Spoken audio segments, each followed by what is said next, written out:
ကပ်နဲ့စာရထဲမှာဗီဒီယိုထည့်နေ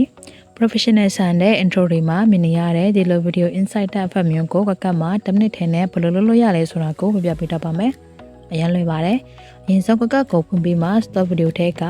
အမဲအောင်နောက်ခံတစ်ခုကိုအရင်ယူလိုက်ပါ။ပြီးရင်တတ်ထည့်တော့ပြီးမှကိုရေးချင်တဲ့စာကိုရိုက်လိုက်ပါ။စာလုံးပေါင်းကိုတော့အထူးဆုံးတစ်ခုကိုရေးပြဖို့လိုပါမယ်။ဒါမှအတွင်းကဗီဒီယိုကိုကောက်မြင်ရမှာပါ။ပြီးရင်ဒီဗီဒီယိုကို export ထုတ်လိုက်ပါနော်။ပြီးရင်နောက်ထပ် project တစ်ခုဖွင့်လိုက်ပါအထက်မှာပြချင်တဲ့ဗီဒီယိုလောလာလေးကိုအရင်သွင်းလိုက်ပါ